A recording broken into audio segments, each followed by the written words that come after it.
जय हिंद सभी साथियों को प्यार भरा नमस्कार। हम जो है वो प्रैक्टिस सेट कर रहे थे दिल्ली पुलिस और जीडी के लिए जीके जीएस का, और आज अपने प्रैक्टिस सेट की क्लास नंबर 4 3 सफलतापूर्वक अपनों ने कंप्लीट कर ली, और 3 के अंदर आपका जो प्यार है वो बहुत अच्छा मिला, इसके लिए बहुत बहुत धन्यवाद। आज हम जो है वो प्रैक्टिस सेट नंबर 4 की बात करेंगे, और इस 4 नंबर प्रैक्टिस सेट यानी टारगेट क्लासेस जो है हमने जीके की वो रखी है। और इसके बाद पहला जो प्रश्न आपकी स्क्रीन पे आ रहा है, अब वो पहला प्रश्न ये है कि भारत में नियोजन अपने उद्देश्य और सामाजिक परिसरों निम्नलिखित में से किसे प्राप्त करता है। इसका मतलब ये है भारत में नियोजन या जो उद्देश्य हो गए और सामाजिक परिसर हो गए, उनका जो उद्देश्य है वो इनमें से किसको प्राप्त है। तो नंबर 1 उत्तर है सार्वजनिक नीति को, नंबर 2 राज्य के नीति निर्देशक तत्व को, नंबर 3 है मौलिक अधिकार, और नंबर 4 है मौलिक कर्तव्य। देखो मेरे भाई, मौलिक कर्तव्य का उल्लेख है संविधान के भाग 4 क के अंदर, 4 क में। मौलिक अधिकार का जो उल्लेख है वो संविधान के भाग 3 में, और संविधान के भाग 4 के अंदर दिए गए हैं राज्य के नीति निर्देशक तत्व। अगर हम बात करें इसका जो राइट उत्तर हो जाएगा वो हो जाएगा राज्य के नीति निर्देशक तत्व। देखो राज्य के नीति निर्देशक तत्व की यदि अपनी बात करें तो इनका उद्देश्य क्या होता है। इनका उद्देश्य होता है कल्याणकारी राज्य की स्थापना करना, कल्याणकारी राज्य बनाना। कोई राज्य है उसको क्या बनाना, कल्याणकारी। इसके अंदर आप जो बात याद रखोगे वो आपको एक तो अनुच्छेद याद रखना है 40 नंबर, कितना नंबर 40 नंबर, और एक आपको अनुच्छेद याद रखना है 48 नंबर, और एक अनुच्छेद याद रखना है 50, और एक अनुच्छेद याद रखना है 51। अभी फिलहाल आपको इतने अनुच्छेद याद करने हैं इस क्लास के अंदर। बात करें अनुच्छेद 40 की, तो अनुच्छेद 40 में लिखा हुआ पंचायतों का गठन।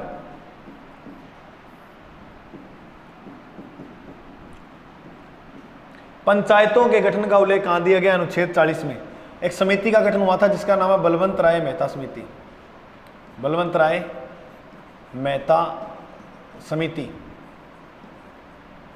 कौन सी समिति, बलवंत राय मेहता समिति का जो गठन होता है वो 1959 में होता है। कब होता है, 1959 में। और 1959 के दिन 2 अक्टूबर को 1959 में 2 अक्टूबर 1959 में भारत की पहली पंचायत की स्थापना होती है, फर्स्ट, और वो हुई थी बगदरी गांव नागौर में। नागौर राजस्थान के अंदर है। तो भारत में जो पहली पंचायत व्यवस्था है वो नागौर के बगदरी गांव, और नागौर है कहाँ वैसे राज्य पूछे तो राजस्थान। तो पंचायत राज व्यवस्था की शुरुआत करने वाला राज्य कौन सा था, राजस्थान। और अगर अपनी बात करें सेकंड, दूसरा जो राज्य था उस राज्य का जो नाम था वो क्या था, आंध्र प्रदेश, आंध्र प्रदेश। और याद रखना इसका जो उद्घाटन किया था वो जवाहरलाल नेहरू ने किया था। 40 में तो पंचायतों का गठन हो गया। एक अनुच्छेद 44 भी याद रखना। अनुच्छेद 44 में क्या है, समान नागरिक सिविल संहिता, समान नागरिक सिविल संहिता, समान नागरिक सिविल संहिता को लेकर अनुच्छेद 40 में है। समान नागरिक सिविल संहिता लागू करने वाला भारत का पहला राज्य कौन सा था, गोवा। एक बात ऐसे याद रखना, 4 समान अक्षर है ना, तो समान नागरिक सिविल संहिता। 48 के अंदर देखो पर्यावरण के बारे में दे रखा है कि हम पर्यावरण की क्या करेंगे, रक्षा। ठीक है, पेड़ पौधों के बारे में, मतलब पर्यावरण आ गया, उसके अंदर जानवर भी आ गए इसी के अंदर, एक तो इसके बारे में। दूसरा दिया गया है कृषि के बारे में। कृषि और पर्यावरण के बारे में किसके अंदर दिया, अनुच्छेद 48 में। 50 में ये बताया गया कार्यपालिका व न्यायपालिका अलग अलग होंगे। तो कार्यपालिका व न्यायपालिका का पृथक्करण किस अनुच्छेद में, 50 में। कार्यपालिका व न्यायपालिका का जो बातें कही गई है वो 50 में। इन दोनों का क्या बताया गया यहाँ, पृथक्करण। पृथक का मतलब होता है अलग अलग। न्यायपालिका का काम होता है सिर्फ न्याय करना, और कार्यपालिका का काम होता है सिर्फ काम करना। अदालतें कितनी है, अदालत 3 है, डिस्ट्रिक्ट कोर्ट, हाई कोर्ट और सुप्रीम कोर्ट। और अंतिम अदालत पूछे कौन सी है, तो सुप्रीम कोर्ट अंतिम अदालत है। अनुच्छेद 51 में लिखा हुआ विदेशी नीतियों के बारे में। विदेशी नीति अंतर्राष्ट्रीय कोई भी संधि वगैरह होती है उसके बारे में कहाँ लिखा है, अनुच्छेद 51 में। तो मेरे भाई इसका जो राइट उत्तर हो जाएगा भारत में नियोजन अपने उद्देश्य और सामाजिक परिसरों निम्नलिखित में से किसे प्राप्त है? तो वो किसे प्राप्त है? राज्य के नीति निर्देशक तत्व को। ब्लैक, ब्लू और ग्रीन हिल नामक पहाड़ियां किस देश के अंदर है? बिल्कुल सिंपल, आपने पढ़ा होगा काफी बार कि जो ब्लैक और ब्लू ग्रीन हिल है पहाड़ी, वो कहां पर है? यूएसए में। वो कहां पर है? यूएसए। यूएसए क्षेत्रफल की दृष्टि से दुनिया का चौथा बड़ा देश है। कौन सा देश है? चौथा सबसे बड़ा देश है। तो दुनिया का सबसे बड़ा देश कौन सा क्षेत्रफल में? क्षेत्रफल में जो दुनिया का सबसे बड़ा देश है और उस देश का नाम है रूस। तो भारत कितने नंबर पे है? भारत की जो रैंक है वो 7वीं है। भारत कौन से स्थान पे है? 7वें नंबर पे। भारत की यदि बात करें तो भारत का क्षेत्रफल है 32,83,263 वर्ग किलोमीटर। 32,83,263 वर्ग किलोमीटर, जो दुनिया के क्षेत्रफल का 2.42% है। 2.42%। कई जगह आपको 2 की जगह 3 भी लिखा हुआ मिलेगा, वो गलत नहीं है, वो सही है। देखो क्या कि कब कोई किसी संख्या का भाग करते हैं ना, तो आगे वो 2 2 2 2 इस प्रकार से चलती हो ना, तो 2 पे संख्या खत्म करके उसको 1 बढ़ा देते होते हैं। आपको ये पता होगा मैथ में। तो इसका राइट उत्तर हो जाएगा यूएसए। ब्लैक ब्लू जो ग्रीन हिल्स है वो यूएसए में है। भारतीय संविधान का कौन सा स्तंभ उसका अंतिम व्याख्याता है? मैंने अभी बताया था अंतिम जो होता है वो न्यायालय ही होता है ना। और कौन सा अंतिम न्यायालय? Supreme court. सुप्रीम कोर्ट की बात करें तो वो अंतिम न्यायालय है, ये बात याद रखना। देखो अगर हमसे प्रश्न पूछे कि राष्ट्रपति अध्यादेश किस अनुच्छेद के तहत जारी करता है? अध्यादेश। तो राष्ट्रपति अध्यादेश जो जारी करता है और वो करता है अनुच्छेद 123। अनुच्छेद 123 के तहत अध्यादेश जारी कौन करता है? राष्ट्रपति। कौन करता है? राष्ट्रपति। अगर बात की जाए राज्यपाल की, तो राज्यपाल जो अध्यादेश जारी करता है, अध्यादेश जारी करता है वो अनुच्छेद 213, अनुच्छेद 213 के तहत क्या करता है? अध्यादेश जारी। ये बात आप याद रख लेना। और वार्षिक वित्तीय विवरण, वार्षिक वित्तीय विवरण का उल्लेख किस अनुच्छेद में है? देखो मैं तुम्हें 2-3 बातें बताता हूं। अनुच्छेद 109, अनुच्छेद 110, अनुच्छेद 111।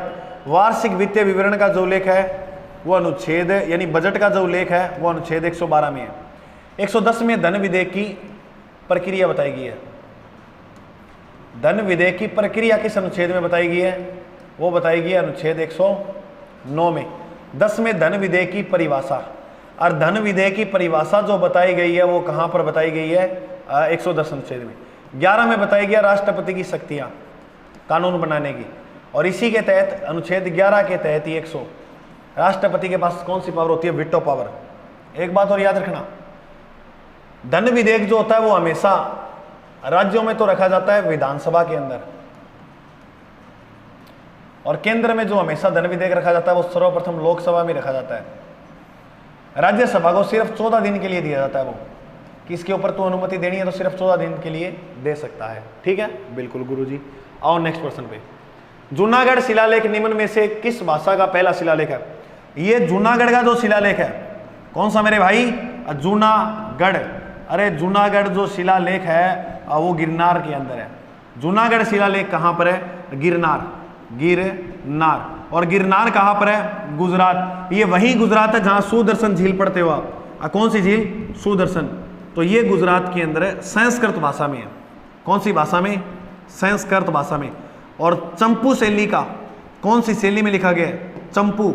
चंपू शैली का प्रथम जो शिलालेख है वो कौन सा है? जूनागढ़। जूनागढ़ का शिलालेख चंपू शैली में, शैली चंपू है। और अगर भाषा पूछे तो भाषा कौन सी है? संस्कृत। जूनागढ़ अभिलेख जो लगा वो गिरनार में किसके समय लगा था? Rudradaman. Rudradaman most important person, ये पर्सन याद रखना मेरे भाई। जूनागढ़ अभिलेख गुजरात में किसके समय का है? रुद्रदामन का। किसके समय का? रुद्र। तो इसका जो राइट उत्तर हो जाएगा, बोलिए, वो कौन सी भाषा हो जाएगी? संस्कृत। गौतम बुद्ध ने जो उपदेश दिए थे वो कौन सी भाषा थी? गौतम बुद्ध ने जो उपदेश दिए थे वो पाली भाषा के अंदर दिए थे। कौन सी भाषा में दिए थे? पाली भाषा के अंदर। गौतम बुद्ध का जो प्रथम उपदेश था वो कहां पर दिया गया? गौतम बुद्ध ने सर्वप्रथम जो उपदेश दिए वो सारनाथ में दिए थे। कहां पर दिए? सारनाथ के अंदर। मोस्ट इंपोर्टेंट है। और सारनाथ के अंदर स्थापना हुई थी बौद्ध संघ की। बौद्ध धर्म के अंदर बौद्ध संघ जो है उसकी स्थापना जो है वो कब हुई थी? बौद्ध संघ की स्थापना होती है सारनाथ के अंदर। बौद्ध संघ में शामिल होने वाली प्रथम महिला कौन थी? तो प्रजापति गौतमी, जो इसकी मौसम थी, जो इसकी क्या थी? मौसी, जिसने इसका पालन पोषण किया था। क्या नाम था? प्रजापति गौतमी, या गौतमी प्रजापति भी बोल सकते हैं, प्रजापति गौतमी। बिल्कुल गुरुजी, ये बात याद हो गई। ठीक है, चलो आगे नेक्स्ट प्रश्न की ओर। अगला जो प्रश्न है मेरे भाई, वो महात्मा गांधी के राजनीतिक गुरु का नाम पूछा है। बिल्कुल बताएंगे। पहले तो महात्मा गांधी की थोड़ी सी बात करें। महात्मा गांधी की यदि बात की जाए तो इनका जो जन्म है वो 2 अक्टूबर 1869 में हुआ। कहाँ पर गुरुजी? पोरबंदर।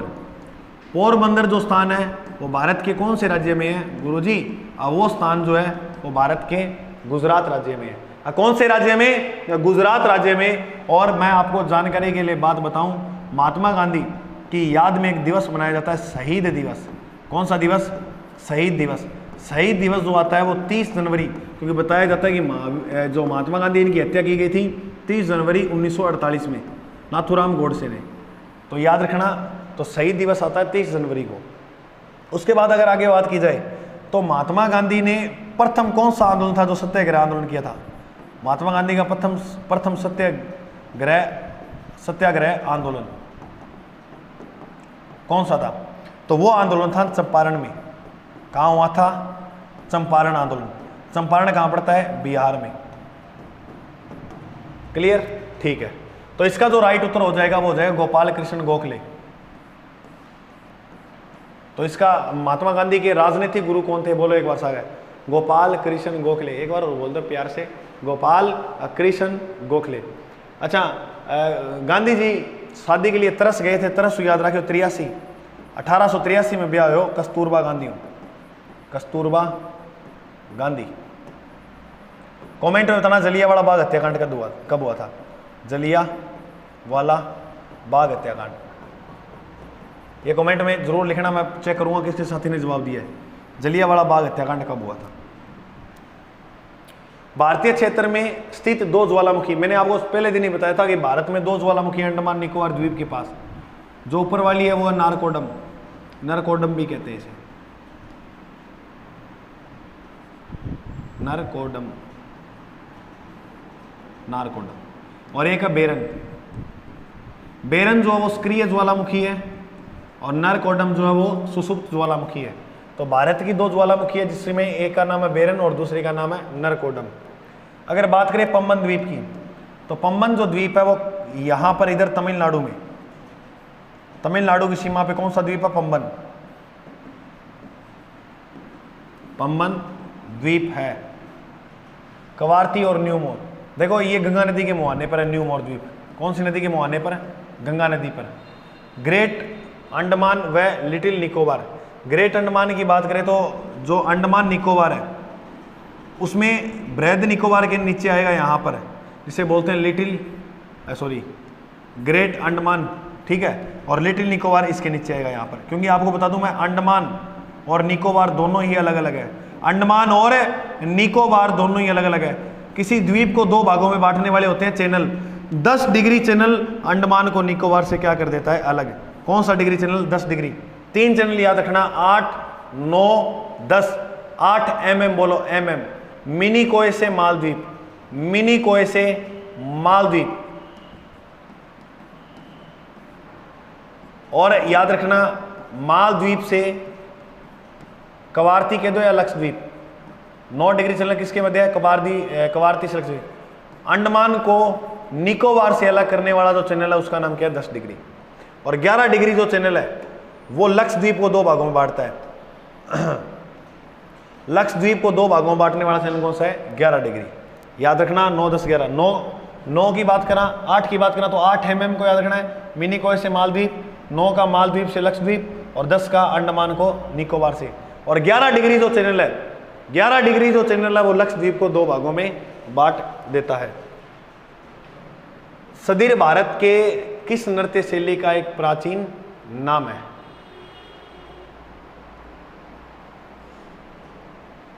सिदिर नहीं है, सुदूर है।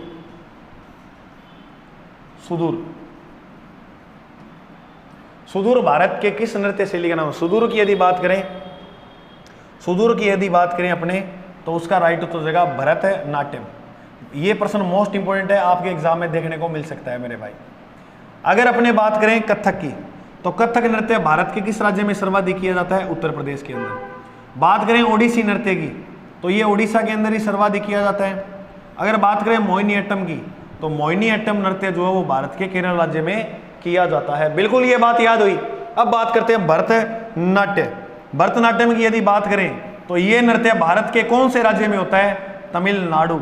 और तमिलनाडु के अंदर ये नृत्य किया जाता है। और यहीं एक बात याद रखनी है, तमिलनाडु में एक तट है जिसका नाम है कोरोमंडल तट है। कौन सा तट है? कोरोमंडल।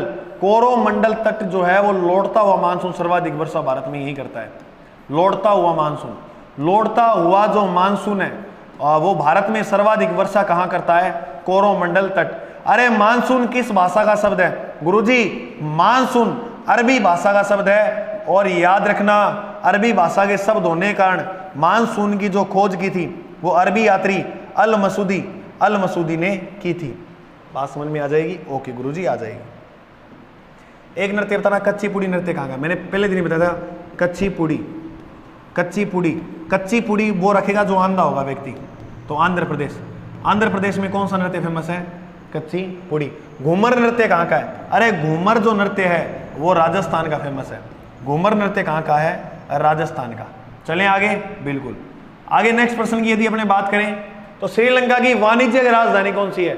अरे श्रीलंका की पहले राजधानी थी जयवर्धने कोटम, और श्रीलंका की जो वर्तमान में राजधानी है कोलंबो। कौन सी राजधानी है? कोलंबो। ये याद रखना। बिल्कुल गुरुजी, या तो याद हो ही जाओगी। अच्छा, वित्तीयपात जो लगा है, वित्तीयपात वो कौन से देश में लगा है अभी? तो वित्तीयपात जो लगा था, वित्तीयपात वो श्रीलंका में लगा। वित्तीयपात का जो उल्लेख है वो अनुच्छेद किस में है? तो अनुच्छेद 360। अनुच्छेद 360 के तहत आपात की घोषणा कौन करता है? अनुच्छेद 360 के तहत आपात की जो घोषणा करता है वो राष्ट्रपति ही करता है। ये प्रश्न याद रखना, ठीक है। और अनुच्छेद 361 में क्या है? उसमें राज्यपाल की शक्तियां दी गई है। राज्यपाल की शक्तियां और कुछ विशेष अधिकार होते हैं, वो जो कहानी बताई गई है वो अनुच्छेद 361 में। संघ लोक सेवा आयोग के अध्यक्ष की नियुक्ति कौन करता है? देखो संघ यूपीएससी, संघ लोक सेवा मतलब यूपीएससी। यूपीएससी की यदि बात करें, इनके अध्यक्ष की जो नियुक्ति करता है वो भारत का राष्ट्रपति करता है। कौन करता है? राष्ट्रपति। देखो राष्ट्रपति जो होता है ना, वो वित्त मंत्री की सहायता से, ये प्रश्न मोस्ट इंपोर्टेंट है, याद रखना, वित्त मंत्री की सहायता से बजट रखवाता है, जिसे वार्षिक वित्तीय विवरण बोलते हैं। ये होता है बजट, ठीक है। उसके बाद अपने बात करें भारत में चुनाव का निर्वाचन आयोग। भारत में निर्वाचन आयोग की स्थापना कब होती है? तो निर्वाचन आयोग की जो स्थापना होती है वो होती है 25 जनवरी 1950। 25 जनवरी 1950। इसीलिए 25 जनवरी को एक दिवस बनाते हैं, मतदान दिवस। मतदान दिवस जो बनाया जाता है, बताओ वो कब बनाया जाता है? 25 जनवरी को, ठीक है। भारत के राष्ट्रपति की बात करें तो राष्ट्रपति का अनुच्छेद किस भाग में उल्लेख है? तो भाग 5, अनुच्छेद याद रखना, अनुच्छेद 52। सिंपल है, ओके। अब बात करें अपने नेक्स्ट, भारत ने सिक्कों की दशमलव प्रणाली को में परिवर्तन किया। सिक्कों की दशमलव प्रणाली को कब परिवर्तन किया था? ये प्रश्न है क्या? तो फटाफट कमेंट में छाप दीजिएगा कि भारत ने सिक्कों के दशमलव प्रणाली को कब परिवर्तन किया। बिल्कुल ये छाप दीजिएगा आप राइट उत्तर इसका। तो इसकी यदि अपने बात करें तो इसका जो राइट उत्तर हो जाएगा वो हो जाएगा अप्रैल 1957। अप्रैल 1957 से याद आया कि भारत में हाई कोर्ट कितने हैं? भारत में हाई कोर्ट की संख्या 25 है। कितने हैं? 25। जिसमें से 2 हाई कोर्ट जो है, वह यूटी के अंदर है। कहां पर है? यूटी। यूटी का मतलब होता है केंद्र शासित है प्रदेश। एक हाई कोर्ट का नाम है जम्मू। एक हाई कोर्ट का नाम क्या है? Jammu Kashmir high court. और दूसरे हाई कोर्ट का जो नाम है वो है दिल्ली।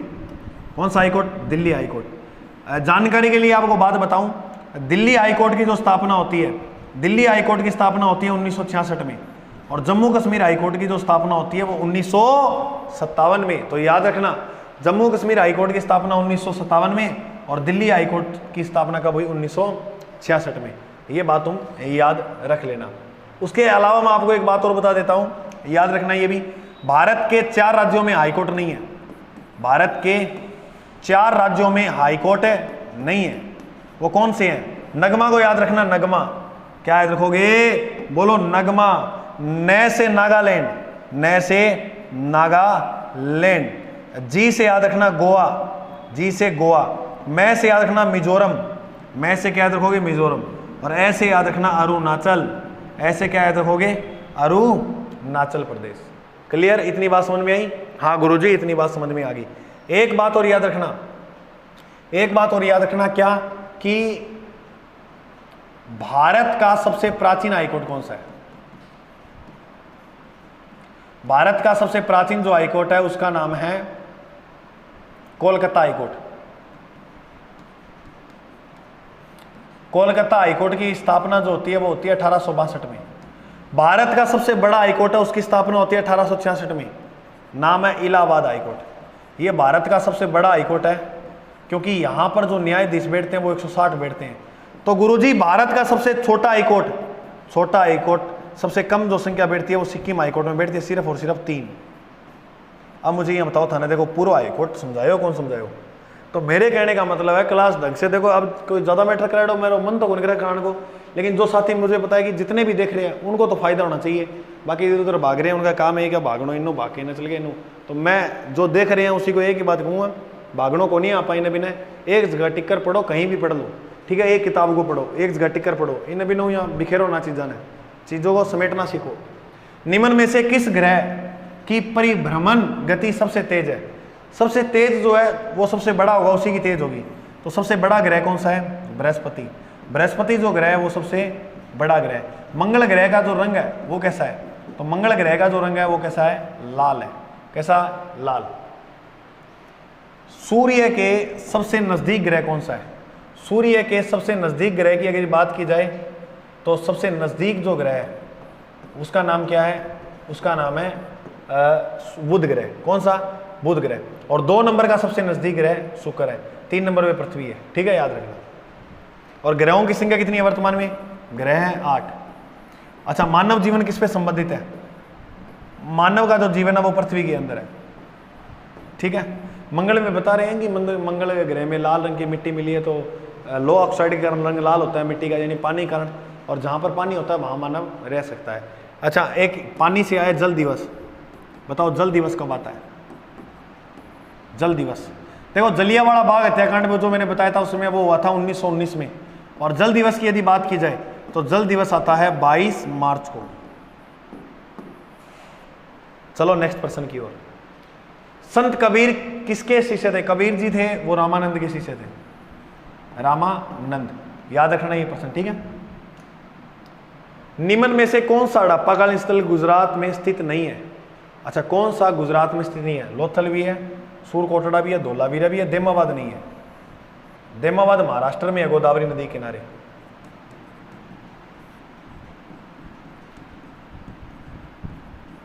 किस नदी किनारे है? गोदावरी नदी किनारे। लोथल एक बंदरगाह था। लोथल एक क्या था? बंदरगाह। लोथल की जो खोज है भोगवा नदी के किनारे हुई थी, यज्ञदत्त शर्मा ने की थी, ठीक है? ये याद रख लेना तुम्हें से। धोलावीरा जो था ये 3 भाग में बटा हुआ था नगर, और सिंधु घाटी सभ्यता का सबसे बड़ा नगर धोलावीरा भी माना जाता है, और सबसे बड़ा नगर था राखीगढ़ी, राखीगढ़ी। और यूनेस्को द्वारा शामिल कौन सा नगर है? तो यूनेस्को ने जो है शामिल वो किया था वो 2000 यूनेस्को ने शामिल किया था वो धोलावीरा को ही किया था, याद रखना। लाल रंग का कौन सा ग्रह? अभी बता के गया हूं, मंगल जो ग्रह है वो उसका रंग कैसा है? लाल। मंगल ग्रह का जो रंग है वो मेरे भाई कैसा है? लाल। अच्छा, तो क्लास अपनी बढ़िया चले ला रही है था ना, कोई किंतु परंतु वाली बात को नहीं। अब क्या है कि आपने कई साथी का गुरुजी ये PDF नहीं मिलती। PDF में देखो टेलीग्राम पे या तो एक दिन लेट हो जाती है, बाकी मैं डाल देता हूँ जरूर जैसे टाइम मिलता है, क्योंकि ये पहले इसमें होती है, फिर उसके अंदर PC में, फिर उसके बाद फ़ोन में, और ऐसे करके थोड़ा प्रोसेस बड़ा होता है। तो भी करके ये मिल जाती है आपको, कई दिन इकट्ठी 2 मिल जाती है कभी। तो ये PDF जो है वो इस चैनल पे या इस चैनल दोनों में से किसी भी जुड़ जाना, वो मिल जाएगी आपको। आपको मैं एक जानकारी के लिए बात बताता हूँ, अभी दिल्ली पुलिस का जो कोर्स अपनों ने वो लॉन्च किया ही हुआ था, ठीक है? तो दिल्ली पुलिस की यदि बात की तो दिल्ली पुलिस का कोर्स जो है वो जिस साथी ने अभी तक नहीं खरीदा है मेरे भाई, वो कोर्स जो है वो जल्दी से परचेज कर लो। फिर यहाँ ना है। और हाँ, आपको जानकारी के लिए एक बात और बता दें कि जीडी का कोर्स भी लॉन्च कर दिया गया है इसी प्राइस के अंदर। सॉरी, जीडी क्या ज़्यादा है इससे, जीडी का जो स्टैटिक जीके का कोर्स है वो 199 का है, 199 का। के कोई ज़्यादा थोड़ी है, 200 किताब को नहीं हुआ है जीके की अगर सारे, क्योंकि इसमें आपको सब्जेक्ट क्या करेंगे, भारत का संविधान, भारत की अर्थव्यवस्था, इतिहास, भूगोल और भारत की कला संस्कृति। ये दिल्ली पुलिस के लिए है। ये कोर्स किसके लिए है? दिल्ली पुलिस के लिए स्टैटिक जीके का, ठीक है। और इसका जो प्राइस रखा गया है वो 99 रुपये। तो जिस साथी ने अभी तक ये नहीं करा, 99 रुपये को ज़्यादा रकम को नहीं हुआ है। और जीडी वाले ये कर लेना। अच्छा, प्ले स्टोर से अपना जो ऐप है वो ये डाउनलोड कर लेना, विजन इंस्टीट्यूट, इसके ऊपर ये कोर्स जो है वो उपलब्ध है, ठीक है मेरे भाई।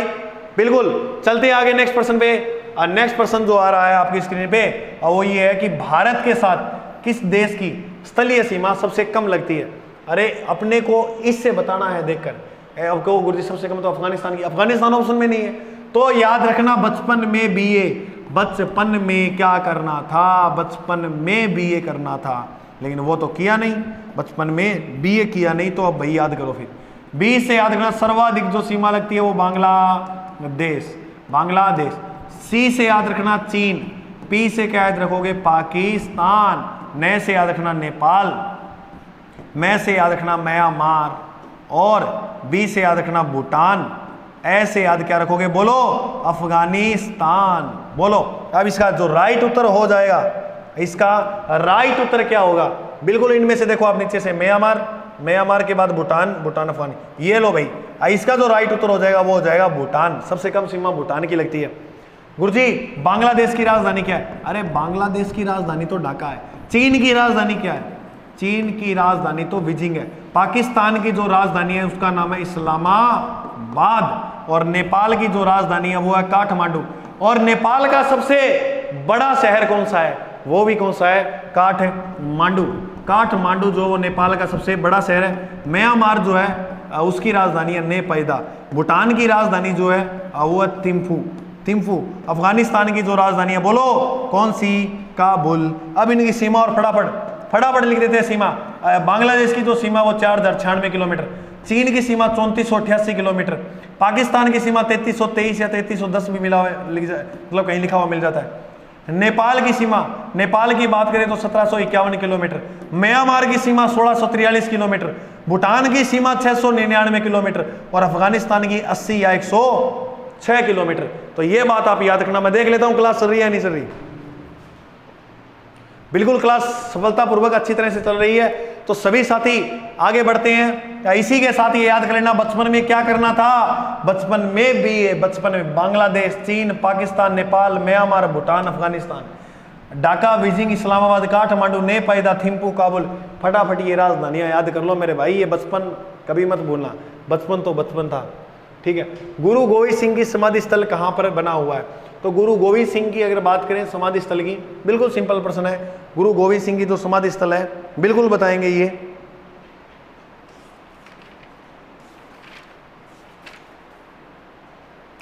तो याद रखना ये जो समाधि स्थल बना हुआ है वो बना हुआ नांदेड़ में। कहां पर? नांदेड़। बिल्कुल सिंपल है, आया बात याद हो जाएगी, ठीक है। सिख धर्म में कितने गुरु हुए थे? ये सिख धर्म के अंदर इधर लिख देता हूं। सिख धर्म में कितने गुरु थे? 10 गुरु। कितने गुरु थे? 10 गुरु। गुरु जी ये 10 के 10 क्रम से याद करा दो। बोलो ना रहा है, ना रहा है। देखो 9वां और 10वां तुम्हें याद करना होगा। 9वां गुरु का नाम था तेग बहादुर जी, तेग बहादुर जी। तो गुरु तेग बहादुर 9वें गुरु हो गए।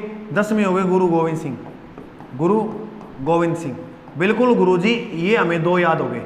9वां तेग बहादुर जी, 10वां गुरु गोविंद जी। अब अपने को बात करने हैं याद जो है वो 1 2 3 4 5 6 7 और 8 याद करने हैं। अब 8 की लड़ाई जो है वो जीत लेंगे अपने याद करने की। देखो कैसे। पहला जो है वो गुरु नानक देव जी, नानक देव। नंबर 2 पे है अमरदास,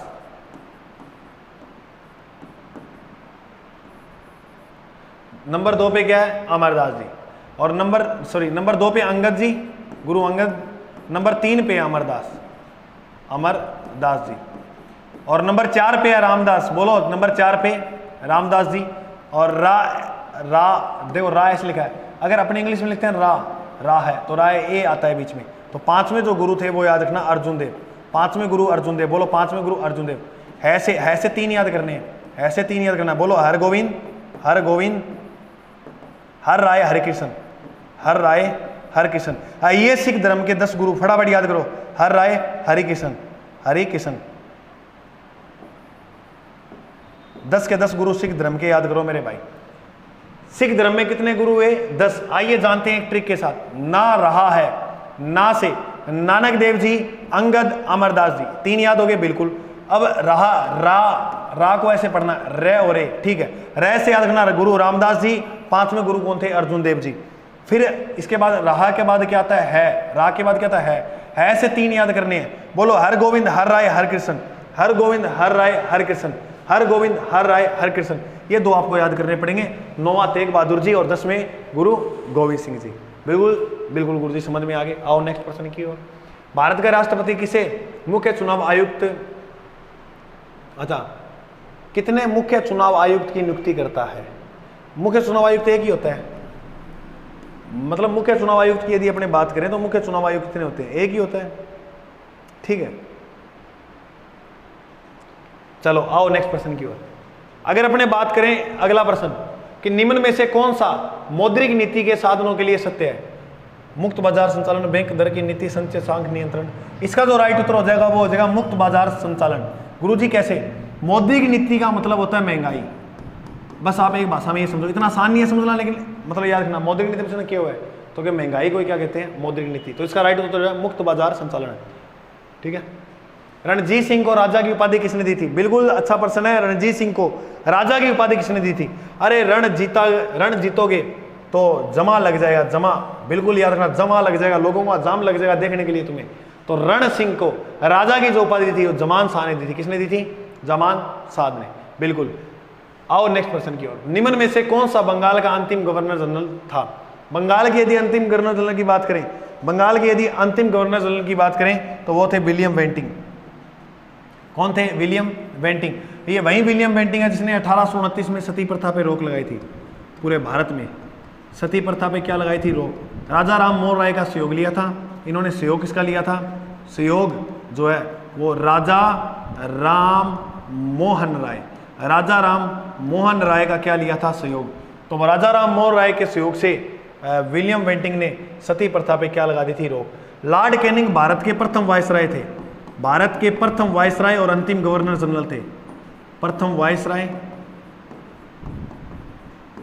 वह अंतिम गवर्नर जनरल थे, अंतिम गवर्नर जनरल थे। और याद रखना एक बात, बंगाल का अंतिम गवर्नर जनरल विलियम बेंटिंग है और भारत का प्रथम गवर्नर जनरल कौन था? विलियम बेंटिंग ही था। नहीं, लॉर्ड एस्टिगेट्स था, वो अलग था। बस इतनी बात याद रखना, ठीक है। ओके गुरुजी, इतनी बात समझ में आ गई तो भाई अब बात करते हैं अपने प्रश्न नंबर 21, यक्षगान। बहुत ही प्यारा प्रश्न है यक्षगान। यक्षगान की बात करें तो किसका संबंध है यक्षगान से? किस राज्य का? तो यक्षगान लोक नृत्य संबंध किस भारतीय राज्य से है? तो वो है कर्नाटक। कौन से राज्य से? सीधा सीधा रखना, यक्षगान का संबंध है कर्नाटक से। निम्नलिखित में से कौन भारत के संसद के दोनों सदनों में किसी का भी सदस्य नहीं है? देखो बात करते हैं अपने सदन की, तो सदन का सदस्य नहीं है वो कौन है इनमें से? देखो अगर बात की जाए राष्ट्रपति, तो राष्ट्रपति संसद का एक अंग होता है, भिन्न अंग है, ये आपको सभी को पता है, बिल्कुल पता है गुरुजी। तो राष्ट्रपति तो अंग है, राष्ट्रपति तो है। इसमें क्या होता है? निम्न में से कौन सा संसद के दोनों सदनों में से किसी भी, अच्छा प्रश्न ये था इसमें कि निम्न में से कौन सा भारत के सदन के दोनों सदनों में से किसी का भी सदस्य नहीं है? एक बार इस प्रश्न को आप फिर से पढ़ो।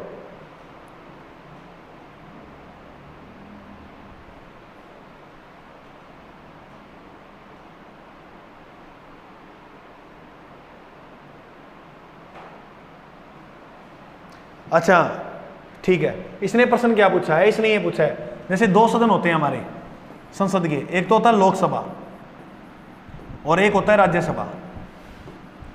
तो इन दोनों सदन का सदस्य राष्ट्रपति नहीं है, सदस्य नहीं है, राष्ट्रपति नहीं है। तो इसका उत्तर हो जाएगा केवल सी, यानी केवल 3। संसद का जो उल्लेख मिलता है वो अनुच्छेद 78 में मिलता है, सॉरी 79 में मिलता है। 79 के बाद 80 में राज्यसभा का उल्लेख है, अनुच्छेद 81 में किसका उल्लेख है? लोकसभा का। बोलो ये बात समझ में आई? ओके, अब बात समझ में आई। इसके साथ साथ मेरे भाई आपको जानकारी के लिए बता दूं मैं, इस क्लास की जो PDF है, इस क्लास की जो PDF है वो आपको इस टेलीग्राम चैनल पे मिल जाएगी। तो बिल्कुल इन टेलीग्राम चैनल से आप अभी जुड़ जाइए, बिल्कुल देरी ना करिए। क्लास कैसी लगी कमेंट में जरूर बताएं। इसी प्रकार आप अगर कमेंट करोगे तो हमारा मनोबल और बढ़ेगा। और करंट जीके की जो मैम की क्लास होती है वो भी आप कंटिन्यू देखें। वो होती है शाम को 6 बजे, 6 बजे करंट अफेयर की क्लास होती है और अपनी 8 बजे क्लास होती है। तो कहने का मतलब ये है कि आप ये 2 क्लासें कंटिन्यू देखें और इससे आपको बहुत ज़्यादा नंबर गेनिंग में फ़ायदा मिलेगा। ठीक है, आज के लिए जय हिंद। चैनल पे नए हो तो सब्सक्राइब कर लो। मिलते हैं अगले बार।